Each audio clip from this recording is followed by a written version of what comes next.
We are obviously waiting for Kat, who's nowhere to be seen. It's 6 o'clock. And so, there you have it.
I'm on my way out with prizes. Okay, well, I am live right now. No, please, it's not 6 o'clock yet. Yes, it is. No, it's not. It's 1 minute till. I'm on my computer. I got 1 minute after. Okay, I'll be right there. Okay. You heard that, everybody. Make an excuse about what time it is.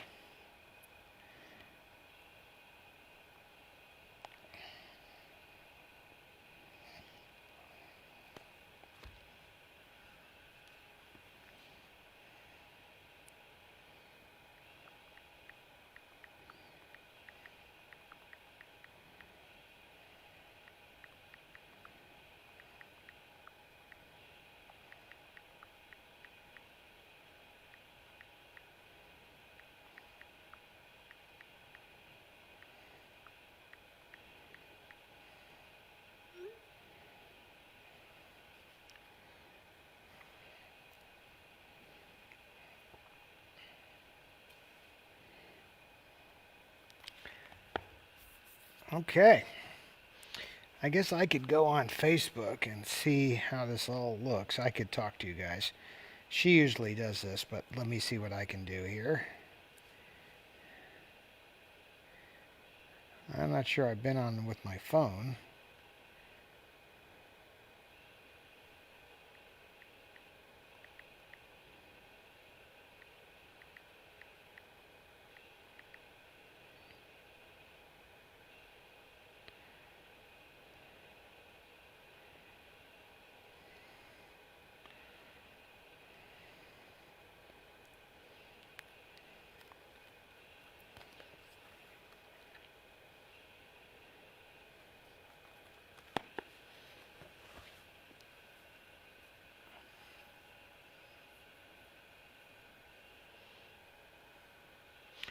This is going to be our show and tell camera.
Okay, I'll get my mic on.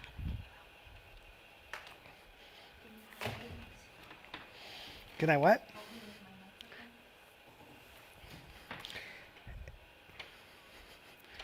Everybody's watching.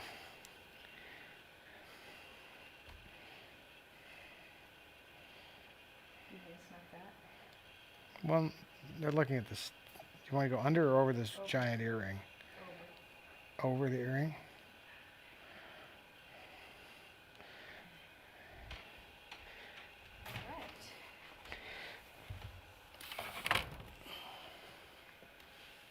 All right, you'll have to look at your Facebook thing but I'm pretty sure we are on. We are? Okay, let's see. Okay.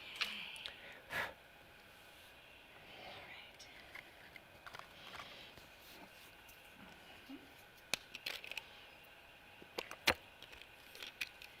I see color bars. Okay, now we're on. It's a little dark. Yeah, well, we're on the wide shot here. Oh.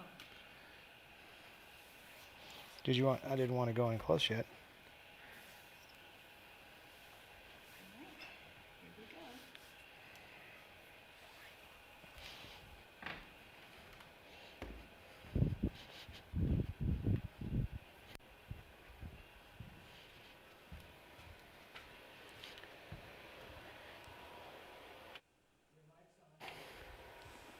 All right. Yay! I'm so excited. All righty. I miss everybody. You're on. Hey, hello, happy Saturday, everybody. It's just so weird because we've never done a show just the two of us. Never. There's no one in here but us.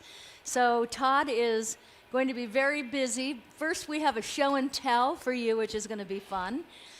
And then we also have an auction item, which is really cool. It's a very, I was all excited when we found it today when we were going through all the archives, and super excited about that. And I'm just really excited to be here with you because you know I love you so much, and wow, a lot of stuff going on. Mercury is in retrograde, so I like to say the moon is in asparagus and the bread is rising, because if you've been having technical problems with your computer or things just seem to be going haywire, I don't know much about astrology, but I do know this: when Mercury is in retrograde, wow, it's crazy. It's just weird things happen. So if it's there's weird things happening, just know that that is why, and you can Google it and say, when will Mercury be out of retrograde? And then things will calm When down. the moon is in the seventh hour, and Jupiter aligns with Mars, and peace will travel through the planets, and love will fill the sun. This is the dawning Yes. of the age of Aquarius. So There we go. right. We have to pay So rights. I'm very excited, and I'm happy because Todd has been working a lot, so we haven't seen each other too much.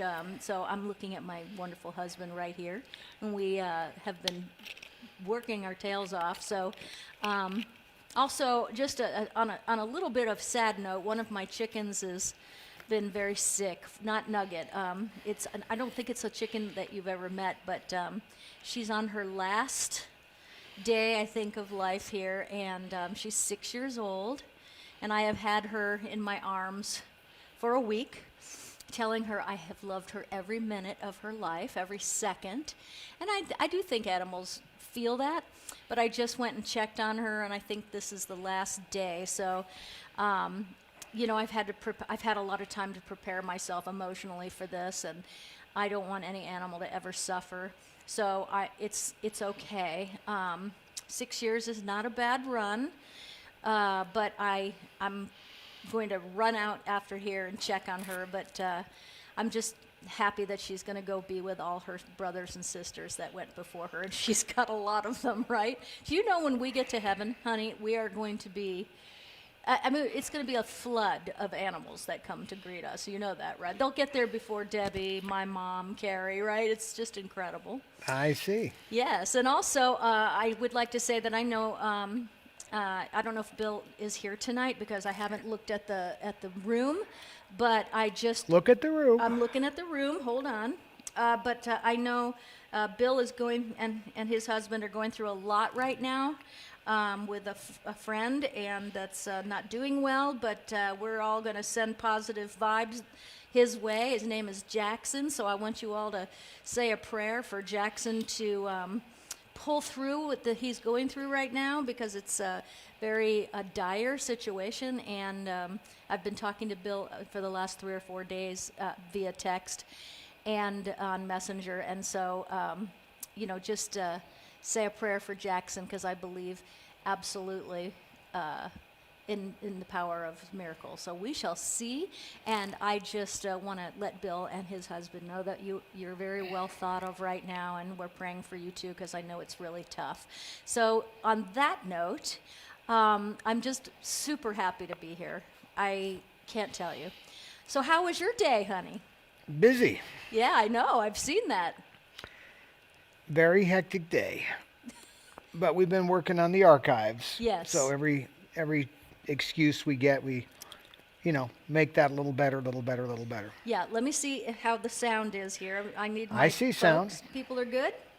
Hey, Cassandra, how are you? Peggy Delgadillo, Mary O'Connor, Julianne, Stephen Edwards, prayers up, exactly, Oh, look, Ferruccio is here. Ferruccio, we have something kind of interesting tonight. I'm not sure if it's in your wheelhouse, but for me, it's really cool. Frank loves Bill and his husband. Yeah, they're going through something pretty tough right now. So prayers for Jackson, his husband's best friend. I don't want to go into the details. It's just very important to hold them in your prayers, and Jackson in your prayers. Oh, I got you, Barb Cavern. Oh no, Frank, Cat, pray for me. I need a heart. I have to go visit the great and bountiful Oz. Do you really need a heart? Really? Because believe me, I'll be on my knees tonight at the bedside to say prayers for you. I kind of think you're serious, so I didn't. You have a funny sense of humor, but I don't think you would joke about that. But you did make a joke out of it, and you always make me laugh. Hello, Anne and Anthony Jones Basta. Maybe Nikki he means he Luongo. needs a heart like the lion. Like the Tin Man, wasn't it the Tin Man? The Tin Man Yeah. needed heart. The The Tin lion Man- needed courage. Yeah. I would while away the hours, confer with all the flowers. With the thoughts I'd be thinking, I could be another Lincoln if I only had a brain. You know how many times I've said that? But we will be, I need to talk to you, Frank. So it's been so crazy. I'm sorry if I haven't kept up, contact. We need with him to people. get better so he can come out here and hang with us. I know. I need him to work on the Frank? archive. No more excuses after you get this heart. You need to come here. It's just the way it is. I'm going to be in Pennsylvania on June 11th for Get Your Fire Back Pennsylvania. If you want more information on that, go to getyourfireback.com and you will see all the details, and it's going to be really awesome. So if you're in Washington, Baltimore, Philadelphia, New York, it's worth the train ride, the car ride, and we are so excited about it. I'm going to be rolling out ads and things for it, so I'm just super happy. And all right, so Todd has a show and tell, but I think, I just want to show you what, I just pulled this out of the archive, so, wow, we've got a little dust on here. This is what we're auctioning tonight. Now, if you put that right down front there, Okay. look at the camera. Oh, yeah, okay, hold on. Let me just put it here then. Well, you have to move. Are you stuck to something? Oh, your feet are up, Brenda. Yeah, my feet are under me. Oh, there you go. So this is very cool because I happen to be a Mae West fan, and so if, and I collect canceled checks with signatures on them. I have a lot of different people, so I love those. And Mae West was, without a doubt, you can go to me now if you want. Mae West is, without a doubt, an amazing character and a woman who Ahead of her time, big time. Ahead of her time. And she, we had a lot of her costumes and shoes, and she wore real platform shoes, almost like Kiss. Because she was so tiny. Because how tall was she? Do you know? Under 5. Under 5 feet, but literally we had some of her shoes. Still do. We have her still shoes. do. We have a very large shoe collection of stars, but this this was the size of the platform. Seriously, Kiss. It was like this. So you would have never known how tiny she was because she would wear them under those big dresses, which we also had. And I just loved Mae West. She was ahead of her time and very racy for her time, don't you think? Oh, very. She was in a lot of trouble in a lot of places. Really? What happened? Well, obviously there was a lot of throwback from a woman out of her place. Starting in the 30s or? For sure. She was in the 30s. Yeah. And she was doing that stuff way back then. Actually, in the 30s, the world was a little more liberal, believe it or not. The movie business certainly was. Because there was no standards and practices. Right, and that was all brought on by this movement of this conservative slash, I don't know, movement of morality and whatnot. And so they started regulating what could be in the movies, what could be seen, rating systems, things of this nature. And that's when she would, you go to certain places, they'd pick at her. Yes, and I read that. You're taking my glasses? I am, because I don't know what I did with mine, so I'm going to wear yours. Well, these are actually mine, and I gave them to you, so I'm an Indian. So I don't get any glasses to run the equipment? No, we'll share. We will share, because our meeting just ended. We flew over here to the theater to make sure that we got here in time. But anyway, here's what we're auctioning off tonight. It is a check that Mae West signed, and a picture of her in a frame. And it's really an awesome piece to me. I love canceled checks, that have the signature and the picture. It's just it's my little bent of a collection that I have. Who's the check written out to? That's what's fun about it. The check is written out to, oh, okay, so let's see here. First of all, let's see, where did Mae West live? Let's look at that, because that's on the check. 570 North Rossmore. Now, that's in Hollywood, I think. I think that's in Hancock Park. Hancock Park? Yeah, I think you're right. Yeah, and beautiful homes over there. And it was written in 1979. To who? And for Okay. how much? And I didn't realize she was still here at 1979. And it's written to Charles Krauser for $47, which... And what's the memo? The memo says reimbursement for business dinner at Man Phuc Lo's, which was a Chinese restaurant in LA back That's in the a day. lot of money for dinner in the 70s. I was just going to ask you that. In the 70s. In the 70s, that is a lot of money, $47. And I love how she made it exact, 38 cents. Like, she didn't round it off. She actually Well, did I think that. it's kind of interesting, though, that a woman is reimbursing a man for a dinner. That's also got something going on there. Oh, my gosh, you're right. She might have been like, look, dude, I don't need you to buy my meals for me. I think so. You know, Maybe it was her manager or something like that. Could be. Yeah, that would be fun to look up. But I love this piece. So go ahead and start the bidding at $5. And since this is the only thing, you can just put Mae West, and just take it from there, everybody, and have a good time. And we are going to have Todd do a show and tell, because I love that. I know Ryan is here, but he's not up here. Well, if he wants to send a link, I No, can. he doesn't. He's doing randomizer for me, and he's going to text it to me. So welcome back, Ryan Clements. I'm going to be seeing him soon. I'm really excited about that, of course. And let's go to Todd's show and tell, because Well, I don't know. I think this is a really fun one.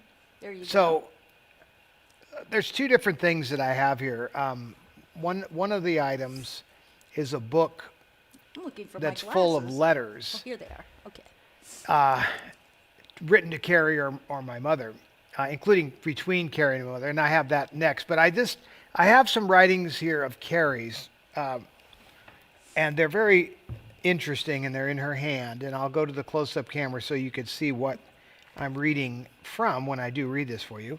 So these are Carrie's handwritten notes, and there's several parts to it. And I'm not even sure what she's doing, and I must warn you ahead of time that I haven't pre-read every bit of this, so this could be R-rated. Knowing Carrie, the F-bomb could be coming. Okay, so what you will do, if it's in there, I'm you reading will it as is. you I will can't just say edit. F. I can't no, edit Carrie. No, All right, because well, it's early. Kids might be watching. That's the only reason. I'm not being a prude. I'm just saying to be safe rather than sorry. So this is a Carrie reading we're going to do, and it's a few pages, 3-4 pages long, although she writes big, so it's really like not that long.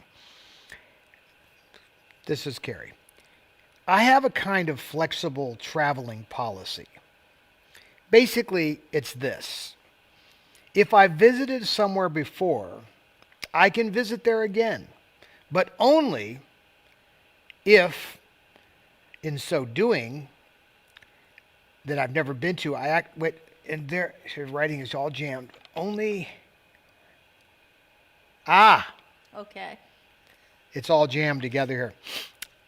I can visit there again, but only if I'm also going somewhere I have never been to. So she is willing to revisit somewhere like London on the way to somewhere else, but otherwise not going to happen. I actually prefer this much more as a principle than a policy, mostly because I prefer seeing myself as a principled person rather than a policied one. When it comes to, so many things, not just travel. Not that travel is just sort of a thing, or it is in the same way. It says, quotes, I just the one, unquote. I wonder what that means. I have just the one, unquote. When asked how many children I have, how else will I ever manage to visit the whole wide world while living on this planet? I mean, it's impossible. But this year, this traveling princess, so obviously this is somewhere in the Star Wars time frame, saved my life, having previously traveled to virtually all the places that the tsunami hit. So that became a criteria. Carrie used to think of things like an excuse to go somewhere. So visiting a place that a tsunami hits would be valid reason to go there. If the aurora borealis is up in Alaska at a certain place, that would be a justification. So not saying that she would go somewhere just because there was a war there or something. Some people might actually visit battlefields or something. But Carrie used to think of more of events that would be relevant. Also, Carrie's criteria had to have shopping. Yes. Must be shopping. Yes, absolutely. So it was an odd and sometimes even awful time to travel around Asia. But travel we did, and here following is an account of what happened. There you have it.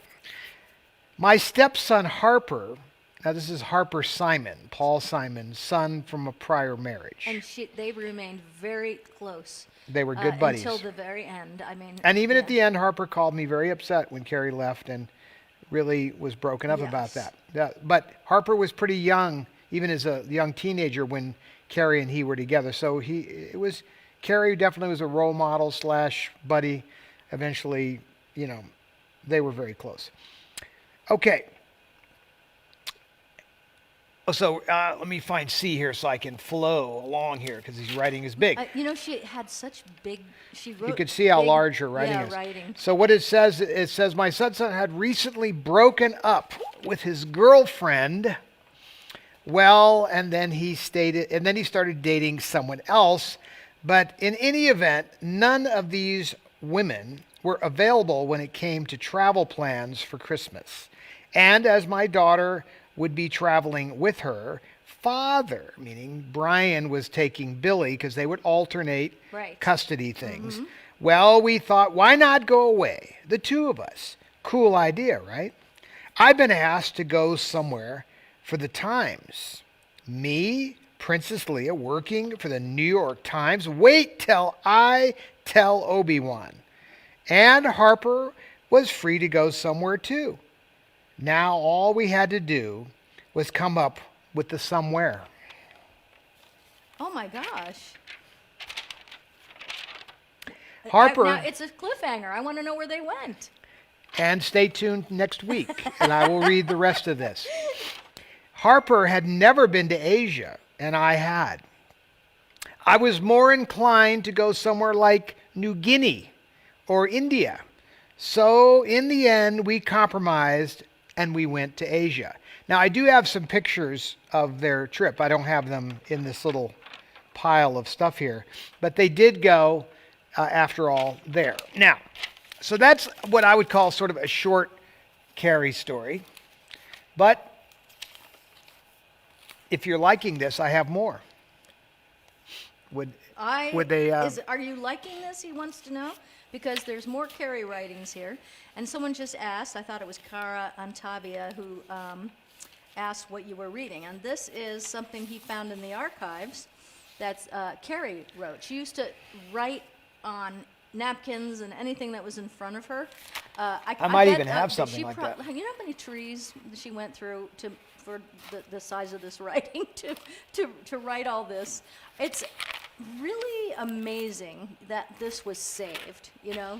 Well, a lot of this was thrown out, and my mother would dig it out of the garage. Yeah. And then she would send it up to the ranch. So there were a number of boxes at the ranch that just said, in my mom's writing, ranch. And then these boxes were there. Now, I've never opened these boxes till recently. I've never even seen a lot of. So this just came out of a box that I opened recently. So are you going to tell us where they went? They went to Asia. Okay. Excuse me. Asia? India. I was going to. No, what did we just say? Asia's a big, yeah, it's a rather large count. What did I just say? I said where they went. Oh, well, I was. He'd never been to Asia, so I had been inclined to go somewhere in New Guinea, but we compromised and went to Asia. So, so what does that mean exactly? The pictures. Your mic is much louder than mine, they're saying. Well, you can adjust that. Okay. I don't know if that really matters. While you're doing that, Seth, write me at the bottom and tell me what time you get here, because I need to arrange you to get here, because I'm going to be at a convention. So I'll either do it, but go ahead and please write that in the messages so I know. I'll take a picture of it. Well, reason why I was reading that is I wanted you, it's not about exactly what's being said. It's more like the feel. Carrie, it's Carrie. You can feel her. This is how Carrie wrote. This is how Carrie talked. It's how she thought. Yes. Yes. So it's fun sometimes to listen to her streaming, and that's really all this is. So, but you know, I'm surprised that it's all on different pieces of paper, because she could have. Well, these are just thoughts. In the song that I wrote for Carrie, I talk about streaming consciousness. Carrie streamed her thoughts on legal tablets. And here it is again. What was I doing in Amsterdam at the end of September, the middle of my life, and hardly in a position to partake of its world-renowned legal pleasures? We all know what that means, right? Don't ask me a question like this. Legal pleasures? Drugs are legal in Amsterdam. Oh, all drugs. You can buy heroin. You can No buy kidding. anything. You can buy. In the old days, you could smoke pot when nobody could smoke pot, but you can get anything, any drug. Basically, their philosophy there, which actually I'm not trying to go there exactly because it seems pretty controversial, but they basically say, whoever stopped or didn't take a drug because we made it illegal? And I believe the answer is nobody. If you're going to try a drug or take a drug or whatever, the legality is not going to stop you. And the war on drugs that's been going on since we were all children has still yet to stop it. So people are going to use drugs. So really the question is, isn't it more about education and understanding it all rather than like beating people up and arresting them and locking them up for snorting cocaine or something? So in Amsterdam, their philosophy, and it's worked there for a long time, is all the drugs are legal, and no one gets arrested for that. Now, they obviously have laws against trafficking and other things, but we're talking about the basic concept of who the hell ever didn't take a drug because it was legal or illegal. I think Tony Geary moved to Amsterdam. He's a huge soap star. Prostitution's also legal there. I don't think Is that why he went there? No, I don't think that was the deal. Are you sure? Yes. You have he went confidence. there. He loved it there, and so he bought a house. So and there's an attitude there that goes along with this philosophy, and so it is what it is. Here, of course, we've had this war on drugs that's absolutely done nothing for decades. Anyway, so what was I doing in Amsterdam at the end of September and in the middle of my life and hardly in a position to partake of its world-renowned legal pleasures. Kat then asked, what are those legal pleasures? And that's what we were just talking about. Don't ask me questions like this. That is, unless you're prepared to hear answers, such as, it seemed like a good idea at the time, or, well, perhaps it was a long overdue night. Or, no, overdue right, R-I-T-E. The merits of celery and beets. Ah, but that was before I lighted on the topic of my, and then just stops it right there. Let me throw that up so you can see how that stopped. That thought just ended. Ended. And scene. So that's the end. That's Of, the so end that of was it. that was, and I'm pretty sure. Long overdue, right? The merits of celery and beets. Ah, that was before I lighted on the topic of my stop. So this is, you're seeing potentially, a manic download. I mean, that's what this could be. I mean, it's never became anything, so nobody, I'm going to have to keep that one straight. Now this one, if you guys are liking this, you just tell me. If you don't like it, I'll move on to something else. They say that they are liking it. Some people say that they can hear her voice. That's right. As you read it. Well, no, I'm doing my best to have some of Carrie cadence to it, but it is best heard in her words. Ah, the Letty glasses. has arrived. Hi, beautiful. I have these.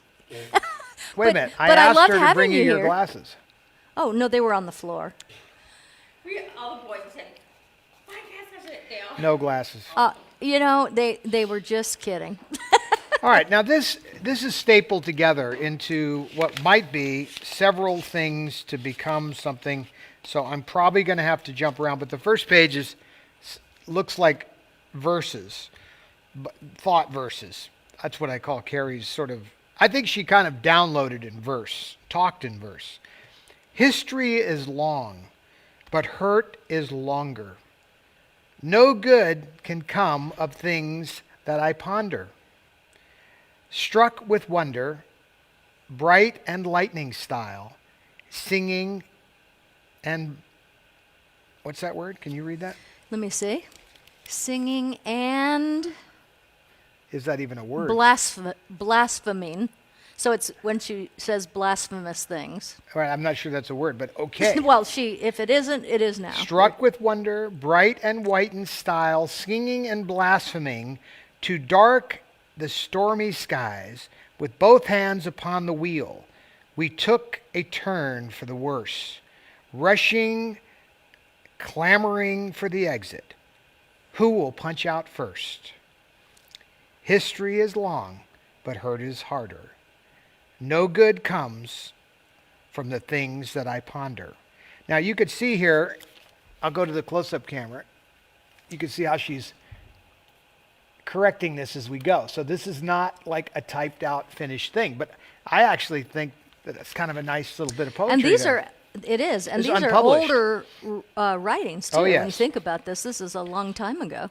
Probably 30 years. And by the way, there's about 6 or 7 people that are bipolar and in the room that are voicing this, and they say that they totally get this, because their mind thinks of 100 things at once. Well, and this is how she created things. And one of the things about Carrie's condition was that it was beautiful, and it was also very difficult for her. But it did allow her to create things that the rest of us are now looking at in wonder. That's how I feel, anyway. Uh-oh. A whole long list of bad words. So, what do you want me to do? I want you to skip that part. It's too good. Okay, but then just use the first letter. Please, I don't want to go to Facebook jail. That's all I don't think that I'm does thinking it. about. It's just too good. I know, but I don't want to go to jail. This is my only way of communication with people. Okay, I have maybe a way to do this, but it's poetry, so you're messing with the verse. May I see it? May I? It's the bottom verse. Okay. Oh no.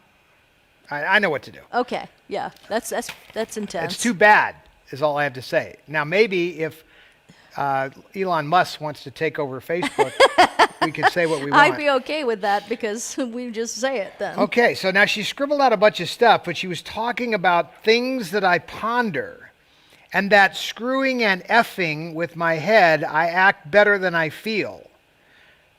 To throw heartbreak off my scent, traveling somewhere it can't go, or charge it sky-high rent. Oh, that's, wow. I mean, yeah. Well, you see why I didn't want to F with that? Yeah. I mean, if you could actually hear it with the full word instead of effing, Yeah. although but it's similar. Everybody gets it. Yeah. It's just. Shall I read that again? That verse? Or Just- did everybody get enough? You may if you. It's Well, I just think if it's you are very, moved by the moment. I yes. think it's very interesting, right? Yes. And screwing effing with my head, I act better than I feel. To throw heartbreak off my scent, traveling somewhere it can't go, or charge it sky-high rent. Yeah, listen, Angie Montalvo, you can't censor Carrie. That was very true. That was my point. Yeah. Now you're on. You know what I kind of think about though? I kind of wonder how she would have played with the new woke thing. You know what I mean? Like she was. It's an interesting thing because she said whatever came into her head. Didn't Right. matter Well, where. I can who. tell you that Carrie had a lot of friends of all political views. Yes. One of her closest friends was very conservative. Like, I won't even go into it. Yeah. Just as far as you can go, conservative-wise. And they were great friends. Oh, I know. I know And- who you're talking about. Right. Yeah. So, and somehow the differences politically didn't matter. And It they was shouldn't. It was about the Yeah. conversation and the friendship and the whatever you do. And they're both two highly intelligent people. Exactly. Yeah. So my point is that today Carrie would have never supported any editing of thought Yes. because that would not allow her to think and to stream consciousness, regardless of truth. Truth is subjective. I can take you to places in the world where our truth is not their truth. Right. So whose truth is it? Well, it's whoever's truth that it belongs to, and we have to allow for that. Now, where it gets sticky is where you bring in another culture into this country and somebody says, let's change the way you all do things because we don't do it that way. Well, we as Americans have a rich history of doing things a certain way, and we like to keep it that way. Mm-hmm. And the biggest one of these is the First Amendment, which is the freedom of speech. So some of the principles that we have are not changeable just because you come from out of town or out of country. It's all about freedom of speech. Carrie was obviously all about speech, and her speech is as free as it gets, and we're having a lesson in that right now. And you all are hearing unpublished poetry of Carrie Yep. that nobody in the world has ever heard before. And so it's magical, and if you don't tolerate freedom of speech of all types, then we can't even listen to this, because somebody would be like, oh, this is not, this is wrong, this is not how we think over here. Well, as far as I'm concerned, it's pretty clear what freedom of speech means, and it applies to all areas. I mean, there was an exception, of course, where somebody said you jump up in a crowded theater and yell fire. Okay, well, that's not really freedom of speech. That's kind of nutty. Yeah. So I'm just talking about true freedom of speech, different points of view. Even if we all know you're wrong, it's still your right to have that messed up opinion or a wrong thought. It's your right. Yeah. And the framers of this country gave it to you. And so I read these words knowing that Carrie would never tolerate Censorship. any censorship whatsoever. And if wokeness is going to be intolerant of other points of view, then it's not right. Yes. Okay. This is a page that has just thoughts on it. So these are just thoughts, okay? We're not trying to finish anything particular. It's just on its way to being something else. A ring around your finger or two hands around your neck. Oh, wow. Is that no, relationship poem, right? Yes, yes. But what's interesting was she still married to Paul Simon, or was she divorced and she and Harper, Well, Harper, were just so on a she's trip? passed. No, she's done with Paul Simon because Harper and her traveled after that. Yeah. Okay. So but it's at a time where she's probably not in a relationship, certainly not married. She might be reflecting on Paul.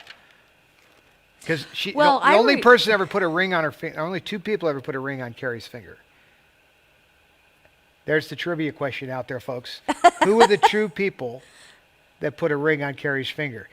We'll wait for the answer. We will, and then I will find a prize for them. Because we'll find a prize. This is a curveball, but I love giving not that things big away. of a curveball. Yeah. It's not no, that I mean, complex. I didn't know I was going to need a prize, but Well, it goes clearly... with the poem. A ring around your finger or two hands around your neck. So she's talking about somebody. Well, Next. that is a country song, if ever I heard. And a ding, ding, ding, C and a G, back to the D. Exactly. I act better than I feel to throw heartbreak off my scent. Traveling, okay, so she's repeating, she's trying to finish the prior page. Okay, So we read it. I think we have a wiener. We have a winner? Yeah. The Laura Knisney, you got to tell me if this is right. Paul Simon and Dan Aykroyd. Correct. Laura Knisney, you are a wiener, and I will tell you what you have won in just a few moments. Did you bring it in here? I thought I did. There's a bag on the floor. No, it's in a box, so I will... I don't Just know say where what it Letty is. went, but I'll... Just say what it is. I don't know what it is. You got to look in my magic box. I brought I a don't box see a of box. magic. Yes, I did. Let me just welcome somebody who asked for a shout out from Phoenix, Arizona, and I hope I don't just slaughter your name because it's a name that's very hard to pronounce, but I would like to welcome and say hello to David Rentuator. Oh gosh, sorry if I just completely ruined your name. But I have never seen that name. It's a beautiful name, but it's David Rentuator. How's that? Hi, David, and welcome. And I throw it back to you, Todd Fisher. We're live with Todd Fisher. Well, now it looks like we're refining this as we go. Yes. So I'm now into a page that's starting to get, by Carrie's standards, that's very small script writing. And so this is a refined thought. It says, and so it's repeating the thing we talked about earlier, but it's added some things. Mm-hmm. History and heard her long time, good times, eyed the horizon and flew. I can't wait to not get what I want. And now I can't wait to not want you. So are you writing to who would write that to somebody? Who's she talking about? I don't know. That's exactly what I'm Well, saying. I do know that we had a conversation once out at the ranch, and she was visiting us, and it seemed to me from the feel of the conversation and the words of the conversation that she really never got over Paul. That's what it felt like. Oh, see, I don't know. Letty said she'd help you find what you're looking for. Oh, it's a box of prizes. It's just a little box, and it has the prizes for the wieners tonight. So I thought I brought it in. We'll look in the back. I don't think she made it. And if I didn't, it would be in my office, right behind us. Letty! That's where the prizes are tonight, folks. All right, back to the second part? Yeah. Okay, second part. Well, I'm so fascinated by this because it's about something. You know what I mean? About someone. Yeah, it is, obviously. Mm-hmm. With both hands upon the wheel, we took a turn for the worse, trapped on all sides by held breath. Who will exhale first? Oh, God, this is so her. My skull runneth over, Jeez, that's awesome. spilling past my neck and rushing down my spine. Bumped and grind by a turbulent mind. While outside, I'm busy being fine. What a... Did you catch that? Again, please? Bumped and grind by a turbulent mind, while outside I'm busy being fine. That's really awesome because, sometimes people are dying inside and they have to put on a face, especially people in show business, because no matter what is going on, the show must go on. And so you have to look fine on the outside. Exactly. Yeah. So, anyway, you're getting some cool stuff. Let's see if I can. These are just all thoughts that are now coming into. So now we're down to like way in here. Another rendition of the same thing. Okay, so this is some of the same stuff, but adding in some other stuff. History's long, but it hurts longer. No good can come from me that I ponder.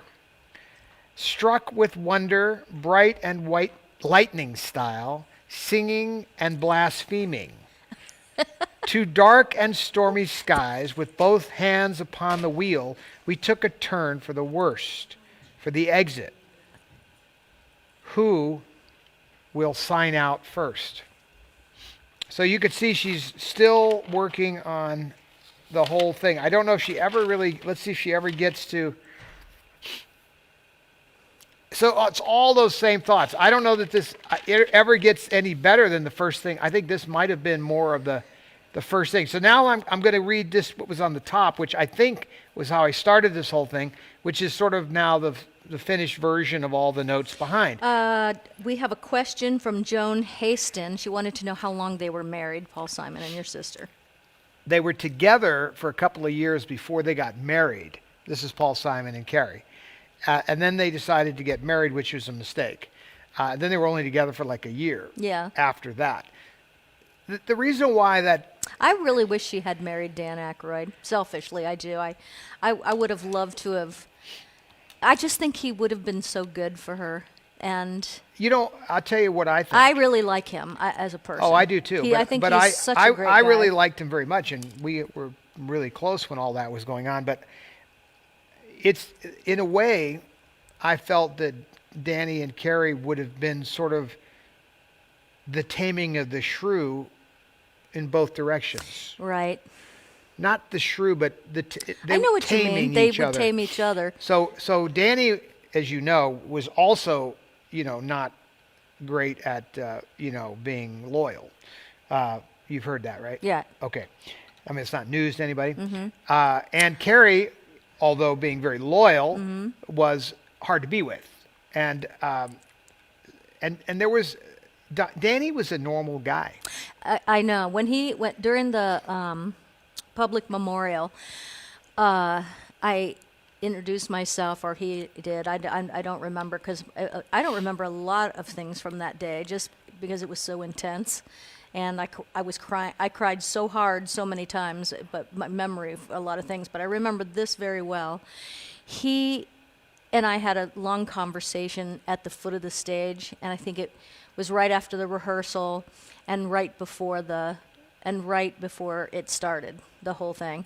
And I remember being struck by that fact that he was such a real guy, and I'm a fan of his. I just think that he's great. I love his work, but I loved talking to him, and he listens when you talk. A lot of people in Hollywood are so busy wanting to know who's in the room that when you're talking, they're looking around, and so you feel very unseen or unheard, and you just roll with whatever. But he was so present in this long conversation and asked me a lot of questions about myself, which was really unusual for somebody, that famous to do. They're just usually not that interested in what other people have to say. And so when we got done, I remember thinking, what a special guy he was, and his I don't know what to call it, but his testimonial about his time with Carrie, his thoughts about Carrie, was so amazing. The way he explained the way he felt about Carrie was, he said, "My showboat." My showboat, yes. I mean, it's a very interesting choice. Now, Danny, he's very intelligent. Well, it's not just intelligent. He is one of the best writers I know.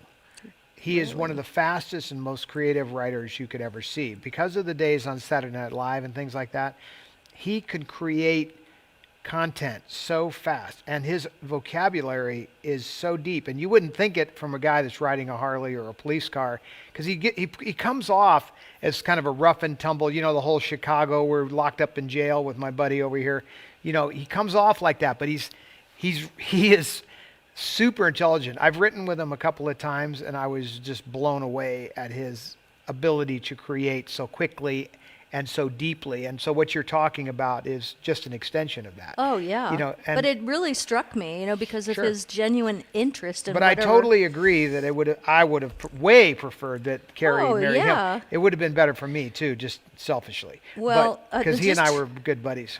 2 things to share that people are saying. Oh my gosh.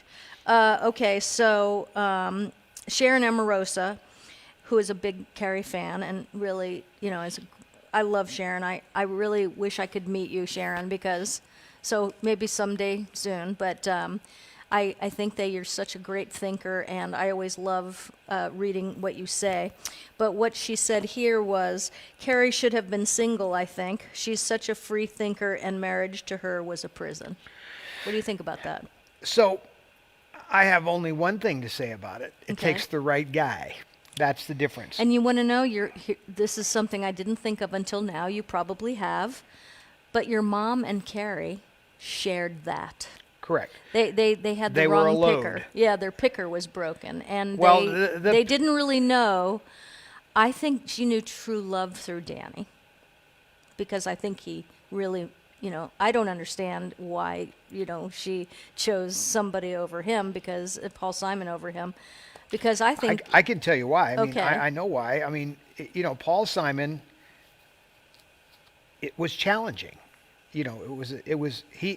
First of all, he's certainly Danny's equal in terms of a different type of creativity. yes. He's the top 10 greatest songwriters of all time? Mm-hmm. Has to be in the top 10. So you're talking about off the charts again in creativity. Yes. And very, very cerebral. Paul was too serious for my taste. The thing I loved about Danny, and still do, is he's this happy-go-lucky guy. Yeah. He's a free spirit. I mean, he and I used to sit on my front porch and smoke pot together. I mean, it was like, hey, we're talking. And you heard it here first. Well, whatever. Right. I did inhale, and so did he, by the way. So, but Paul was much more serious, had his own little world.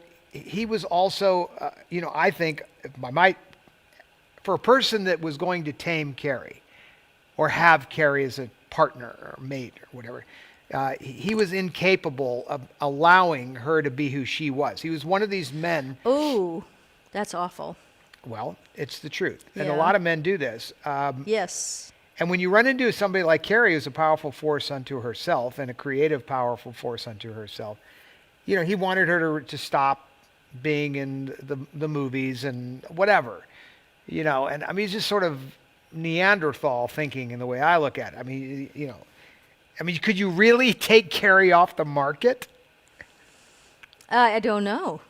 But the answer is, of course not. I mean, she was our princess already. Yes. She already had done movies like the Blues Brothers and other things. She's Perry Met Sally, whatever. She's already a force to be reckoned with in terms of her creativity and writing, and you're just going to pull her off the market. I mean, I don't think that's how you handle it. And he needed someone he could do that with. Right. That's what he needed. So I'm not saying this is his fault. I'm just saying he made the wrong choice, because Carrie wasn't like somebody that was going to just say, oh yeah, let me stop what I'm doing and travel. Because she's not going to do that. She may want to travel and spend as much money as ever was printed, kind of like the way the politicians are today. But she just can't be tamed in that way. You can't pull her off the market. Let her travel. Let her buy shopping stuff, but you can't pull her off the market. My mother, similarly, was unable to find a man that could let her be who she was. No one could handle being Mr. Reynolds. Yes. No one But could- here's the thing that is frustrating about that, because I experienced this myself as an actor. and being on television and having my own thing, is that people are attracted to you for that. They think, oh, well, that's kind of cool, you know, and then as they progress in the relationship and they start to feel a little threatened by, you know, you have to be a strong woman to make it in this business. You have to really be a strong woman to do it. And you have to be a strong man in your own sense of who you are. Yes, but they start to resent you for the very thing they were attracted to you for. So imagine then when you're somebody who is so free-thinking and unique, as Carrie was. Well, and, so you understand then why I can handle all of this. Yes, I was because bred you for were it. bred for it, yeah. And so you can understand why I also chose you as a mate, Well. because I get to be who I am, and you get to be who you are. And so many people cannot hang with that. And so I always tell, I wrote about it in 30-Day Heartbreak Cure, I always tell people, women, you know, especially, if after you've been in a relationship for a little while and you don't feel like yourself, then that's because someone's not allowing you to be yourself, and you have to step back and really look at what you're in, because if you can't be yourself, you will become quite depressed when you can't be you. So a healthy relationship for me is, in fact, being with somebody that allows you to be exactly who you are right now. And if they can't do that, no matter how attracted you are to them, you really have to take a pass, because you're peeking into the future of you not getting to be you, and that's depressing. Well, and that is what happened to Carrie. Yeah. It seemed like a good idea at the time. Paul Simon, you know, had everything going for him. She chose Paul over Danny wrongly, but she did. Thought it was a good idea. My mother didn't think it was a good idea, I just want you to know. Yeah. She said, you know, you're doing what I did. You're marrying the short Jewish man, singer, that Frank Sinatra said not to marry. And, you know, why did he say that? You know, he was really talking about a man that could not make room for you to be who you are. Eddie Fisher couldn't handle the competition. You understand why he resented my mother? Oh, yeah. Conquer her. And then Later strangle her, resent and then her put his hands around on her her neck. just like Carrie I have goosebumps, really, I do. That's pretty cool. Should we find that? No, I mean, that is really true. Which one was that in? Was that in? Oh gosh, I don't know how many pages back, but I think that it's towards the bottom. While you're looking for that, can I? A ring round yes. your finger, or two hands round your neck. Yeah. So she's talking. We've now identified it. She's really talking probably about Paul Simon there. Yes, I think so. And it's not. He never hit her, or I would have obviously taken him out. Aw, I love that. Well, I you know, you all know the story of Carrie's tubular pregnancy. Yes. So Carrie with Paul had a tubular pregnancy and ended up in the hospital over that. And Carrie called me one day, and she was by herself in the hospital. Yeah. And I said, "Where's Paul?" And she said, "Well, he hasn't been here." I was like, WTF. Right. I got on a red eye and I flew to New York. And when I got there, I went to his place first. Really? Yeah. And so I get past the doorman. I mean, you know, on Central Park East, I'm sure they stop everybody and then they tell him I'm coming up. And then I come to his door, and he's a little guy, you know. And I was like, "What are you doing?" And he's like, "What do you mean?" I go, "Why aren't you at the hospital?" "Well, nothing I can do." I said, "Really, you've done enough already. I can agree with you there."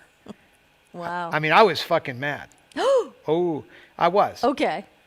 It was very, you know, angering for a brother to even hear this BS story.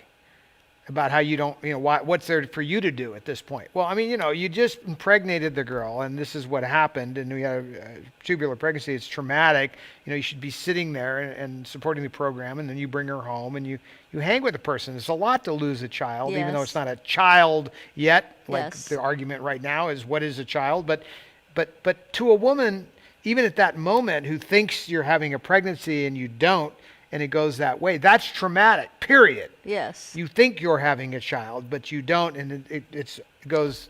Well, you also go through a lot of physiological changes in your body. It's when real. You lose a child. It's a child to carry. Yes. So even though it's not there but yet. I mean, she's already got feelings issues there, and for sure. And your body goes through hormonal changes when you lose a child. So and I'm not telling her how to feel. I'm just telling you how she felt. I don't know how a woman feels for all these things.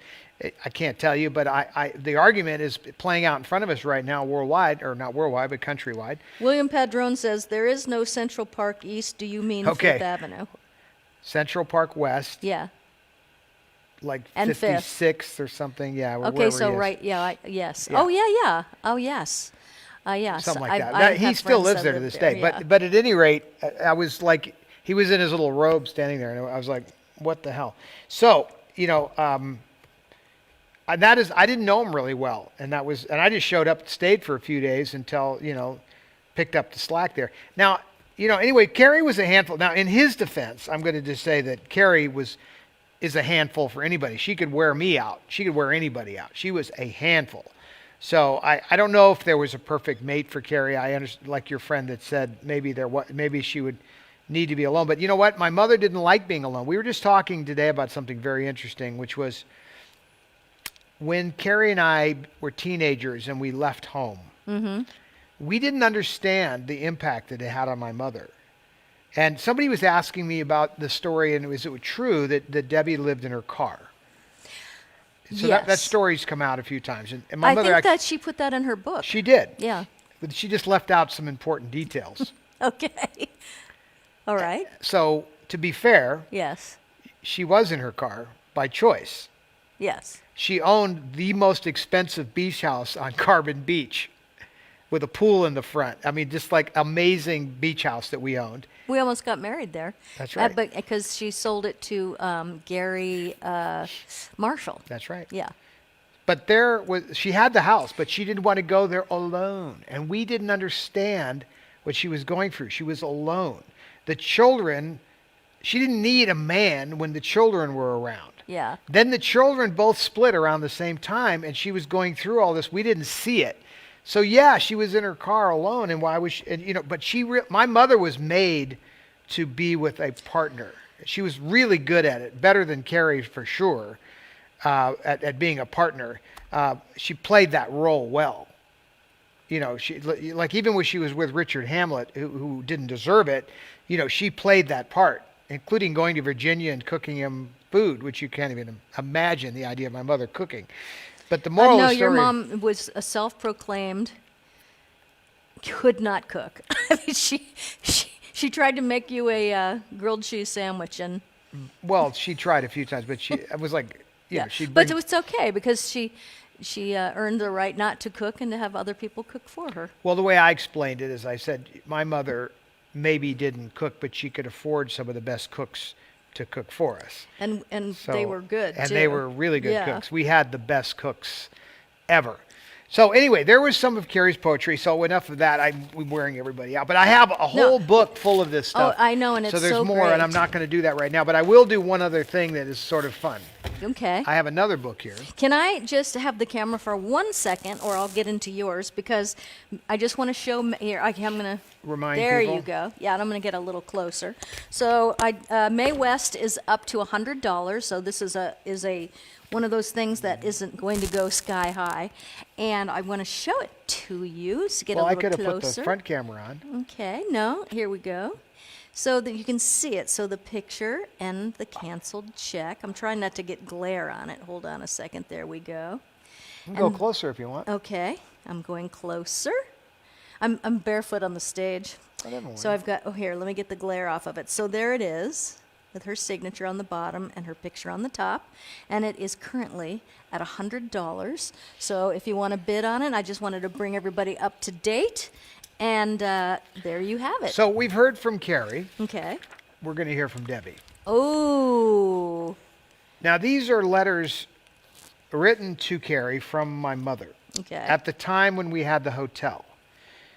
In fact, they're on the hotel stationery. So I'll let you see one. Not that that's super important, but these are letters in my mom's handwriting to Carrie when we were at the hotel. And Carrie wasn't around that much, so we were kind of missing Carrie because we were all used to being a pretty tight unit. This letter says, Carrie, a talented lady, parentheses, not old, who is an excellent personal assistant for you, types, files, has done legal work, and will take care of the dogs and assist with the baby if you need. She has been a receptionist, a secretary, a legal secretary, and worked on assisting writers. Excellent references. Willing to work in the home and unorthodox style of work, meaning you should say, in other words, the way you work. Seems very open, could possibly answer the void that you have currently, especially with Abe leaving. Now, Oh my gosh. now wait. Understand that Abe, I understand. no, it's the second time. You know, Abe came back. This is the first time. This is 94, Yeah. 5-ish. Yeah. So Abe was back and forth. This girl is a strong, qualified, keep what you need kind of a person. You would have to like her personally. I only spoke to her over the phone. There's her phone number there. We should give her a call. Do call her and see her. I will pay for her because you need someone good badly. If you want her, tell me. Try her for a month or two, then decide. She can plan dinners and dinner parties all around Girl Friday. Love you, Mother.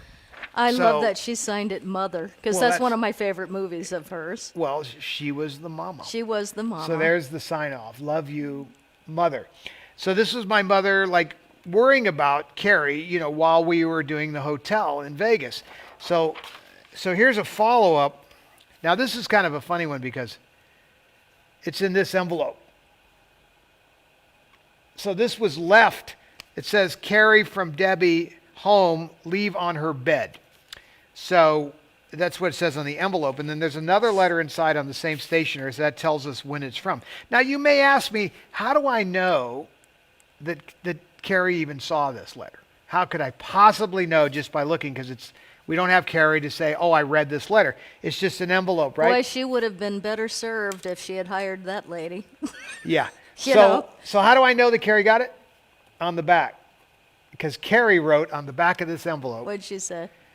Jane Book, and her phone number, which I won't repeat. Oh, I love Jane Book. So Jane was one of Carrie's school chums and became a well-known fashion designer. Yep. But that was just, so there's Carrie's writing on the back of the envelope. So now we know pretty securely that Carrie actually got this letter. So here's the next letter for The Price is Right. So we're going to now read this next letter from Carrie to Debbie while Debbie is worried about Carrie while we're in Vegas doing the hotel. Okay. Welcome home, traveler. I'm certain that you are beat up, as I am, from travel. I was sure you would be out of money. So here is a little for now. So obviously this. You know what's so cute there's about cash your in mom? here. She used to always try to give us a little Cash. cash. Yeah, and I'm like, we're good, Mom. Well, you but know. who doesn't need cash? So It's true, it but makes when sense. she would give me, money to go to the store, I was like, no, it's okay, we got this. But she was so sweet with her cash. It was very cute. Have them explain how the call and get an allowance on your card while traveling. So one of the things that Carrie was terrible at, she would show up halfway across the world to meet me with nothing.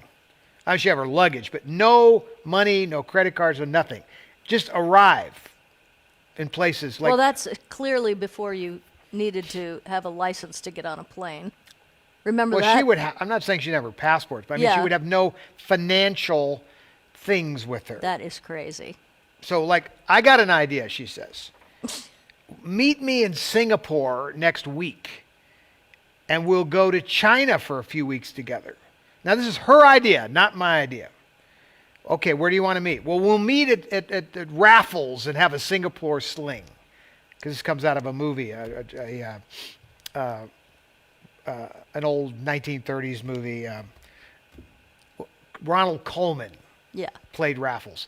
And anyway, why I have to segue into Ronald Colman. It's the way my brain works. So literally, so I'm like, okay, let's do it. So I plan, I bring, whatever I think I'm going to need for me. And I have Right. my credit cards, some traveler's checks and cash, whatever the hell I had. Take off. I get there a day before her. She arrives on the scene. Nothing. So I have to float the whole trip. Not that I was planning that, but you see her point. She's used to being, everything's handled either by my mom or somebody. I mean, Jehudi takes care of the travel plans, right? I mean, so she'd arrive literally halfway across the world with nothing. So anyway, that's what my mother's talking about here. You see, she goes on to say, well, that's the point. I'm sure you would be out of money.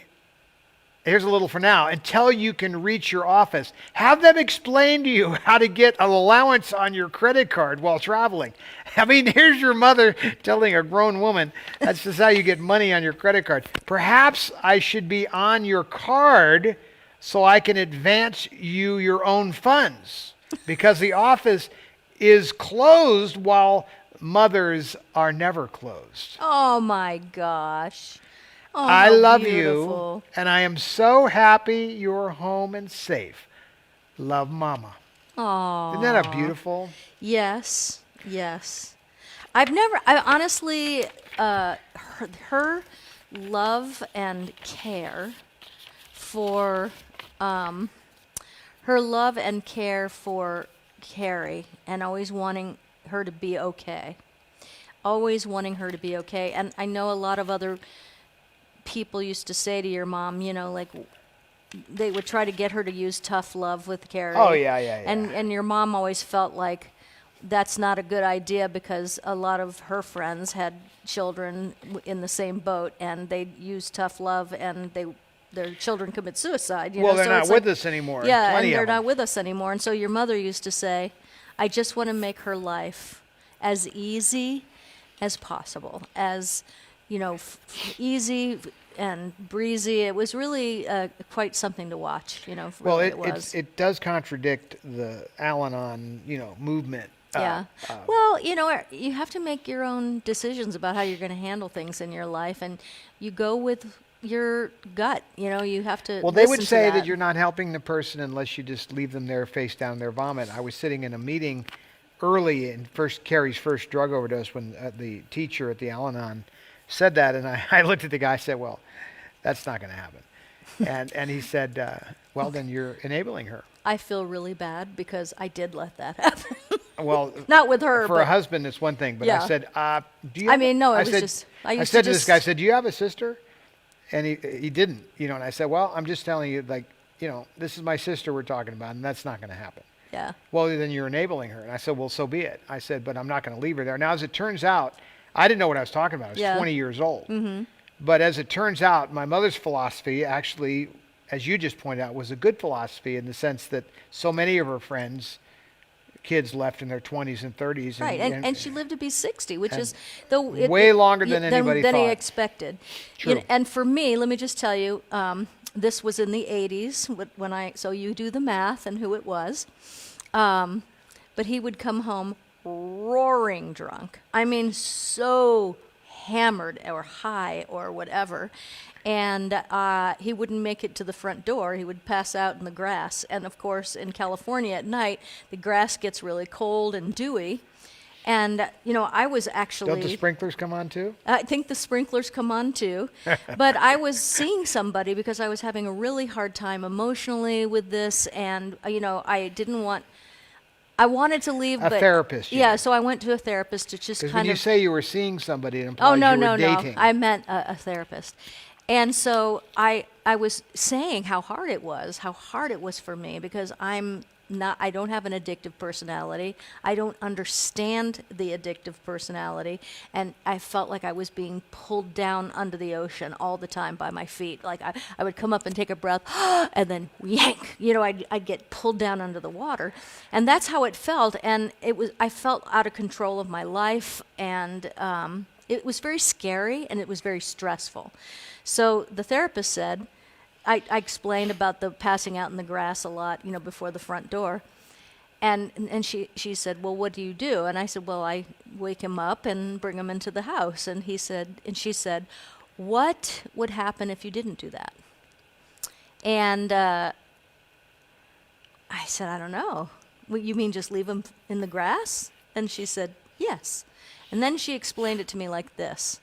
If you're at a play and the actors are on the stage and one of them falls down, are you going to get out of your seat and rush up to the stage and pick them up? And I said, no. And she said, exactly. So for your sanity, watch the play and don't run up on the stage, which I thought was an amazing analogy. That is a great analogy. And so that night, he passed out in the grass, and it was really hard because I was such a caretaker back then and extremely codependent. So I let him stay in the grass, and I kept looking at my watch. It was 2 o'clock in the morning, 3 o'clock in the morning, 4 o'clock. It was cold outside, and I just felt really bad. But after he woke up in the morning in freezing cold, wet grass and came in the house, I thought, wow, I did it, and I'm still here. I made it, and I really believe that was great advice. But that was from my situation. No, I can't speak to your situation No. or her situation. Well, but that was my situation, and I felt so lucky to have a really good therapist that helped me understand not only his behavior but my own and how I reacted to this kind of situation. And I know there's people out there right now that are going through this very thing, and it worked for me. It saved me and gave me the courage to leave. So, which was the best thing I ever did. And I am by no means, a husband, a fully grown husband who doesn't have a mental illness, who's drinking for whatever reasons he's drinking. Well, addiction is usually shame-based, so we'll just go with that. Well, so in Carrie's case, the drugs that Carrie took generally were to try to control her bipolar moods before they were actually diagnosed. So some of the drugs that were being taken were actually to keep her sane. Yeah. Or what she used to describe as keep her grounded. So like if she didn't do certain things, she'd fly away. Mm-hmm. And so there's no comparison between somebody who has a mental illness and someone who's drinking for other reasons or doing drugs for other reasons. Everything is different. Every situation is different. You have to address them all. There was just no chance that was. I would always pick her up. I'm not saying I wouldn't lecture her. And I used to here's how I used to approach Carrie about this. I would make it about how I felt about it. So I would say I'm afraid that one day I'm going to get this call. Yeah. And here it is.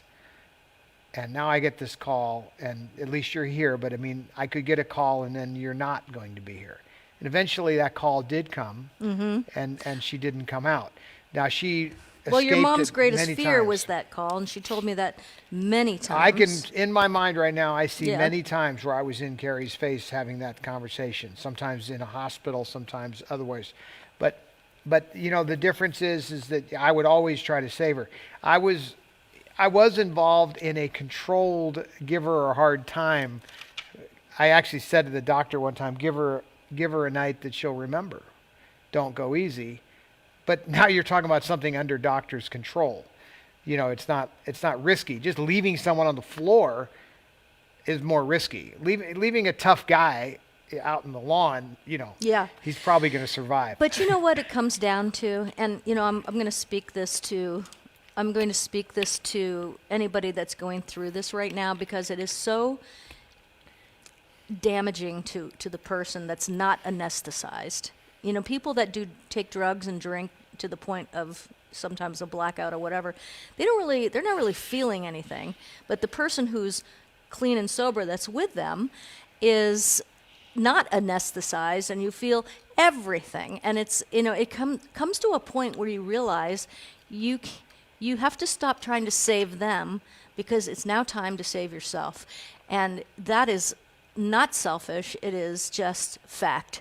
And you can only do that if you take yourself out of the situation and get your sanity back, because it's very damaging, you know. So yeah, I didn't mind the leaving him in the lawn. After a while, it kind of, you know, and he would say, I woke up and I was freezing cold in the wet grass, and I'm like, how about that?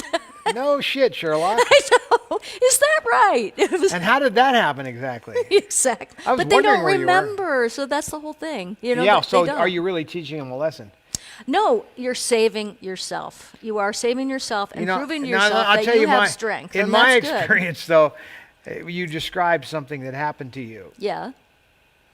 that doesn't get you off the hook. You're still looking at your watch, Right. wondering but you when are, they're going to show up.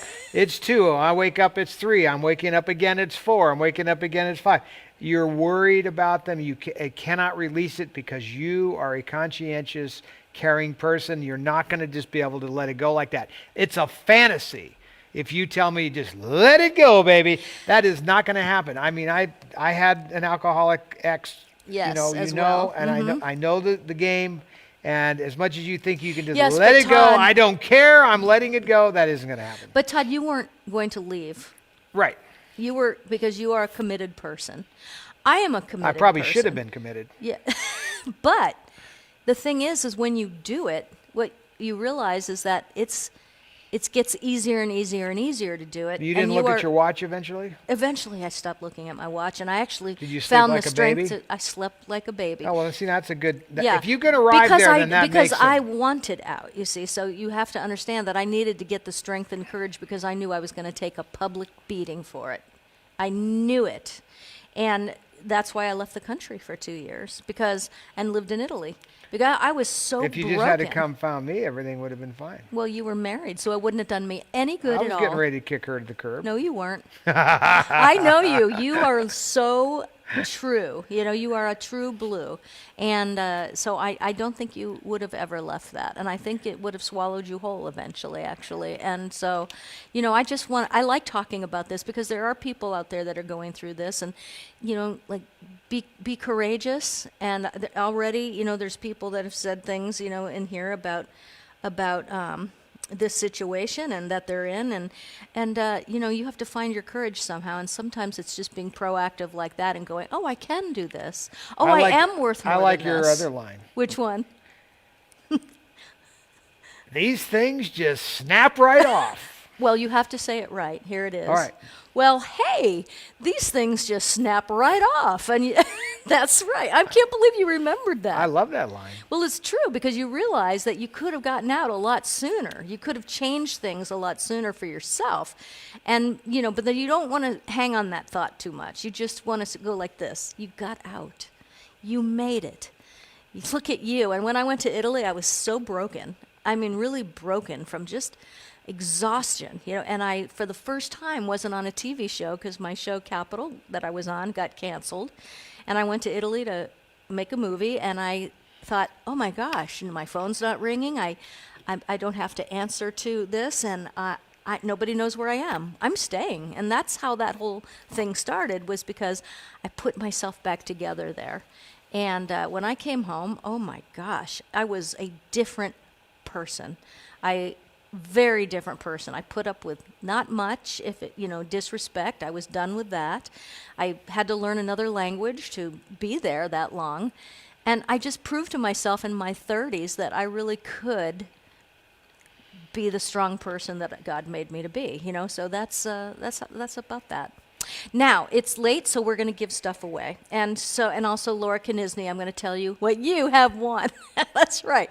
I hope everybody enjoyed tonight's conversation and readings, and I just think the greatest lessons in life come from moments like this. So I really hope everybody enjoyed it, because I certainly loved listening to you and everything, and learning stuff together. That's a big deal, you know. It's a very big deal. So I'm going to jump into the room. Hello, Pamela Armstrong. Nicole Johnson says it's time to give the farm away.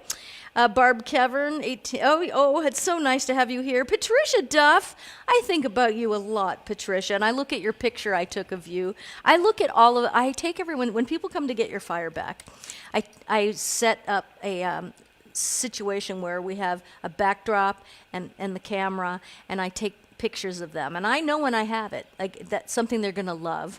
I know when I have it.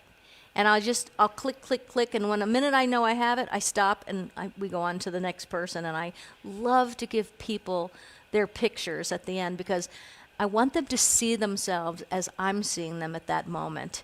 And the pictures are beautiful. I think maybe some of you saw the people that came to the last Get Your Fire Back put their pictures up on their wall, and they had beautiful sparkles behind them. And and I love doing that, because we're all so beautiful inside, we're just beautiful. And when you feel beautiful inside, you wear that on your face. And so that's the moment that I get. And I've been thinking about how I can do this at the Get Your Fire Back Pennsylvania, because it's really not hard, and so I'm going to bring my backdrops and everything with me, because I want to capture you. It's going to be fun. I do a show first. I do my mind reading show first thing in the morning.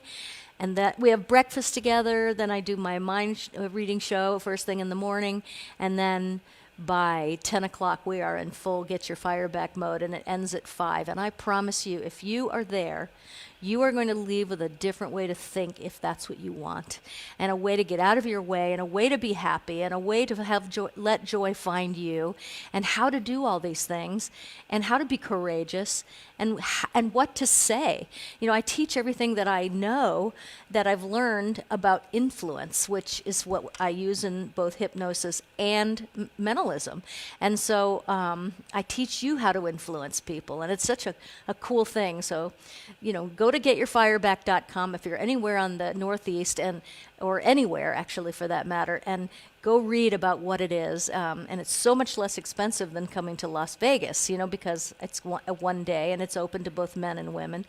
And I just really love to help people find their joy. That is what it's about. Get your fire back, So, all right. So we're going to hit the randomizer, Ryan Clements. We're going to hit the randomizer, and I'm sure he already has the person number 1. And then Laura Knisney, I'll let you know at the end of this what you won for your trivia question, which is a good one, by the way. Just want to say, because I haven't, I love you. Thank you for being my partner and choosing me. Thank you so much. Aww. Yeah, it just means a lot to me. All right, here we go. I'm going to go into my messages. Oh my gosh, Tracy Valine. She wins a lot. Or she has lately, Well, I think. she shows up on the show. That's how She if you does, don't show up, you don't you win. are the first wiener, Tracy. And it's funny, because I'm on my own right now. Brooke had her son come in, and so she hasn't been here in well over a week, and so it's been very challenging for me, because also we've had the same housekeeper for 12 years, and she's like family to us, and I need that because I don't have a lot of time, and it's a big house. It's not easy to keep, and I've been doing that for 7 weeks, along with working without my Brooke with me. Thank God Letty came in this morning, because I was ready to crack. So I just got everybody's gifts out from last week, and the gift certificates, it took me a while because I'm on my own, but I did it. Whew. So Brooke's coming back on Monday. We will be much faster about this. And also, Linda Jaros, if you're still here, you will be getting your package on Tuesday. Okay, so that is my announcement for that. Tracy Valine, what did you win? Tracy Valine, you have won a pair of really nice earrings. Can you put those up closer to the camera? Because, okay, let me do this. Letty's back. Letty, you're so beautiful. Flora proposed? I'm wasting. The floor proposed? We're wasting. Okay. All right, so Here, I'll tell you there what. is. I Wait got a an minute. idea. Let's do this. I'm gonna have you. Okay, so there is. Going this way. They're tortoise shell earrings, and they have silver studs. They are further really. this They're way. super light. They're super light. And they are so beautiful on. I have a pair myself. I love these. I love them. This was from actually my jewelry line. And I love this, love this. So there you go, Tracy. You have won the earrings. They will be going out to you on Monday. Let's see who number 2. Susan Klinowski. Second. Hi, Susan. You are a wiener. Let's see what you have won, Susan Klinowski. You have won, oh boy, Squeeze. Let's see if I can want to do a close-up here. This is a beautiful lip gloss. And it's sort of a lipsticky gloss. Not sticky gloss, but it's a lipstick and gloss in one. And it is such a beautiful color. It's called Squeeze. And this is one of our best sellers. It's a beautiful thing. So you have won that, Susan Klinowski. Very good. Third one, Anna Harris. Anna Harris. Here we go, Anna Harris. Look at Ryan put Anna Harris fourth. Third. He put an addendum there. I got you, Ryan. So there you go. You, Anna Harris, have won one of our very, very popular lip glosses. And what this is like a lip glass. When you put this on, it's very, very glassy and makes your lips look fuller.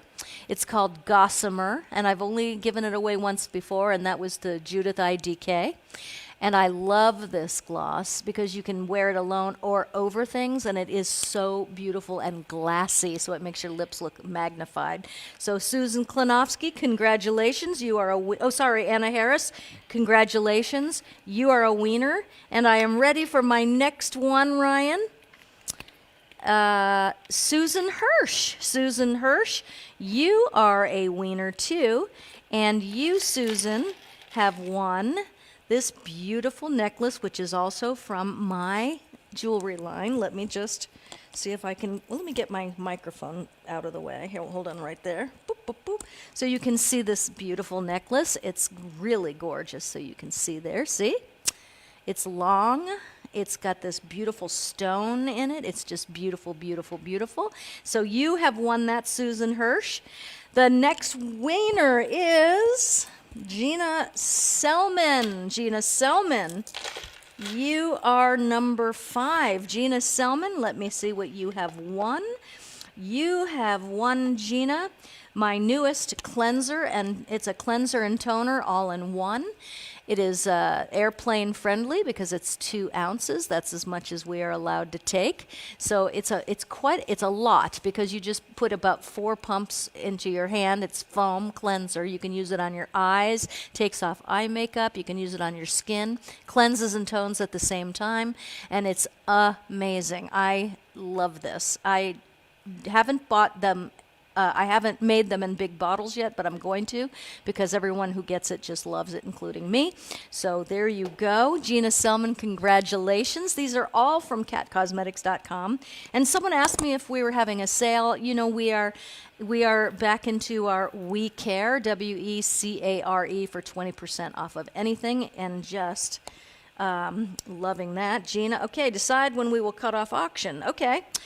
You now have 1 minute, and Ryan, let me. I'll keep. Do you want to show the item again? You know, Letty, you could show what again? You show the item again? Oh yeah, one last time to show you the item. You can see it here. Well, you can at least see the check better here. So this is check signed by Mae West, and then the photo of Mae West is. I'll show you this way, and. It is up to, I don't know what it's up to. Let me see, because Ryan will let me know. But this is 1 minute to go. As soon as I give you, let me know when a minute is up, please. So let me just see what Ryan is saying. 1 minute, Ryan. What are we up to?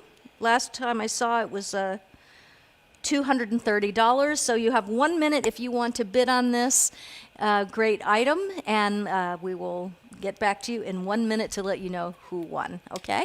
And Ryan, you will keep an eye on that. William Pedron, you are the wiener. So, William, you will get a beautiful jar of Rooster Booster. This is the men's skincare, which we are launching in just a few days. I have some beautiful things because Father's Day is coming up, right? Is that in June? Father's Day? I have no idea. Yeah. So, is it? My dad's been gone for so long, I can't remember. It's June. Anyway, we're going to launch it for Father's Day. So it's Rooster Booster William Pedron. All of you have won so far. Please remember to go ahead and write me at info@catcosmetics.com and then let me know that, because you have to claim your prize, what you won and your address. Thanks. Now, what did the person win who guessed the 2 rings that were on Okay, well, Carrie's we're going to finger? do that last. And let me just see. Cheryl Murray, you are 7th. Cheryl Murray, you are 7th. Let me go in here. Let me go to this camera, if you don't mind. You have won, Cheryl, the Elastin Collagen Cream. This is so awesome. Your skin will love you, and you will see a difference in it, seriously, in 24 hours. That's how fast it works. It will plump out your fine lines and just make your skin super supple and moisturized. And let's face it, who couldn't use that? Because summer is coming. All right. So the 1 minute is up. All right. So Ryan, you will let me know who won the Mae West. And we have one more giveaway, and then we'll go to Laura Knisney, right? Was it Laura Knisney that guessed the? Yes. Wait, was it? I think it was Laura Knisney. Okay, here we go. Frank Ferruccio, you have won the auction at $255, and I think you really got a deal because that's a cool item. So I'm happy. You know, and I think that you're going to love this. I really do. And we'll send that out on Monday. When Brookie comes back, that's it. Yay! I miss you, Brooke, in case you're watching. I do. I miss you a lot. But we had a cool moment yesterday. Really cool moment, which I'll talk about in a second. Okay, so Patty Hughes. Patty Hughes is number 8. Patty, make sure you write me. Let me tell you what you have won. Patty Hughes, Patty Hughes. There we go. Patty, you have won the 9-piece brush set, Open Sesame Ow. Here you go. Look at that. I will take this off. This is the little protective covering. I designed every single brush head on here. And so there's 9 brushes in all, and you know, you just have the right tool for the right job. That's it's no different than a man. In fact, I've had a lot of men say, "Will you make this for tools?" including you, right? So there you go, Patty. Congratulations, congratulations. All right. So we are going to go to Laura Knisney's gift right now. All righty. You know what? You know what? Here it is, Laura. This lipstick is called Below Zero. If I opened it, which I'm not going to, I should have brought one in with me, but I was in a hurry. It's called Below Zero, and it is a white, frosty lipstick that you can put over any lipstick color. Hear me, any lipstick color. And it will just make your lips shine. It will make a frost out of any color. Do you have it on now? I don't know what I have on now. It's been on for a long time, and I think I might have Rich. Yeah, I think I have Rich on right now. But you can wear this over a gloss, over a lipstick, and it will turn a matte color into a frost, and it changes the color slightly because it lightens it. And of course, I'm a big believer in how lighter lips make you look younger, especially when you wear a smoky eye with it. It's absolutely amazing. So you have won that, Laura, and to go with that, you have also won this Cat Dana. And it's the blue one. It is so gorgeous. And come summer, what's great, I'll put it here so you can close up on that. You can wear it as you can wear it as what do you call that? A kerchief. You know, it goes around your neck and you just pull it back and it's beautiful. You can wear it around your neck, and you can also wear it as a scrunchie right here with the hair. So this is what I use so I don't break my hair when I put it in a ponytail. I love, love, love it. So that's what you have won, and so that concludes the giveaway. So what were you going to say? Not a word. No? Okay. Somebody asked me something. Let me see what it was, or if maybe it was Ryan. So that's good. What a show! We went for an hour and a half. Man. So I just got a text from Paula Bernard, Marcus's beautiful wife, and I love her. So I'll get to that as soon as we're done. Come see me, you guys. I miss you, so I really want you to come. Come see me, and I would love for Maurice to do one of his shows from here. He does a great show, an amazing show. I think it's on YouTube, and just fantastic. So I hope he comes here and does a show out of here. It'd be so great. All right, so I'm sending you my love. I want you to go to send your love. Go to your camera. There it is. You're so your grandfather sometimes, right? I love you. Ditto. Ditto. Ditto. Anyway, thank you so much for spending your Saturday night with us. And you're leaving tomorrow. No, you're not supposed to announce that. Well, I have a lot of people here, so it's okay. All right. I have a lot of Security guests people. because we're... I have all my personalities, so you'll be okay. Letty and her many personalities are here. Plus, we have a couple of magicians and a mentalist here because it's the big convention in Las Vegas. The largest magic convention is in Las Vegas this week, Magic Live, and it's going to be incredible. I'm so excited to attend it because this will be my very first time since I'm usually out of town when they have it. And they haven't had it in a few years because of COVID. So there you have it. Maybe I would like to, no, I'll save that for next time. All right, everybody. So tomorrow I will probably do a Facebook Live because I want to do a makeover. I'm in the mood. I've just worked nonstop, so I want to do something fun. I'll announce that if I'm going to do it. Have a great rest of your weekend. And remember how special you are, how loved you are, how blessed you are. And whatever's going on in your life, those things stand always. And I also want to say, Kathy Gans, you've been on my mind a lot, and I know you're going through an awful lot, Kathy. So thank you for reaching out to me and asking for prayer. I'm more than happy to give it, and I hope that you're okay because it's a lot to carry. So thank you, everybody. We love you. Have a great rest of the weekend. Seth Robichaux's coming in on Tuesday because he just Monday. Is it Monday? I think it is. Because he just graduated from college. And so he is flying his little self out here to celebrate. And I will do that with you, my friends. So we'll see you on Monday. Thank you, everybody, and have a great night. Could we have anything to put on the, to put on the, to let everybody say goodnight to each other? I hear roosters. Time for bed. How's our little girl doing? Our little hen. She's laboring. She's laboring her breath, though. I can see. Very comfortable. Yeah, I know. She's all swaddled like a baby and on my couch, and I think tonight's going to be it, don't you? Yeah. I don't want her to suffer. No, Yeah.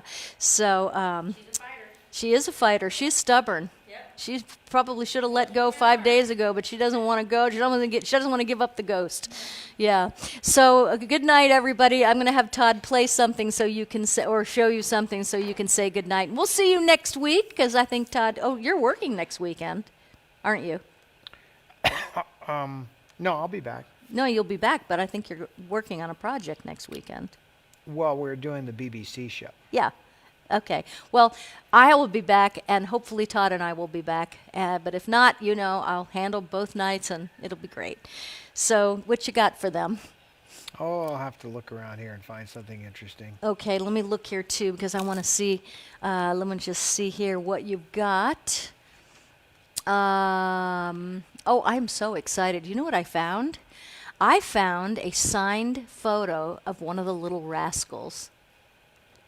That we had here? Yes.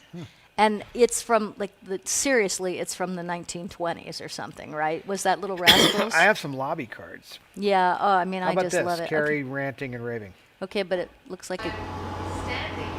Good night, everybody. I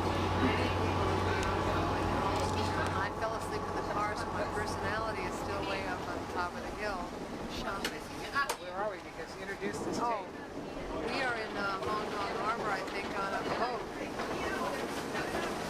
I'm hungry to do this. I'm tired, and I'm thinking of taking drugs. We could find the drug loan.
Thank God, the only thing that doesn't make it as absurd is it's Christmas.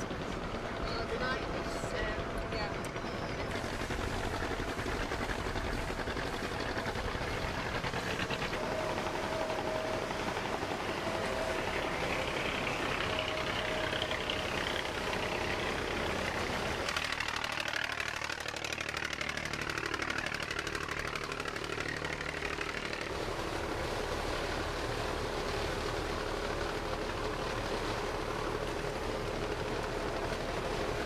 On board the SS Frankenheimen, and we're about to have some Christmas grog, which is made up of the blood of people that don't matter, and some sugar and fruit. And we're all very, very nervous and excited, and we're all here. The smell of the drink is very strong and exciting. Can we smell it? And if you sit very hard, sit inside of yourself and try to imagine the smell. Try to smell the smell, because this smell is probably somewhere in the world right now. And if you really concentrate, you can smell this smell. We're having some German specialty cake. It's only on Christmas time we have this. See? And she's cutting the cake. And here come everybody else with all the peanuts that we ate. And the cashews.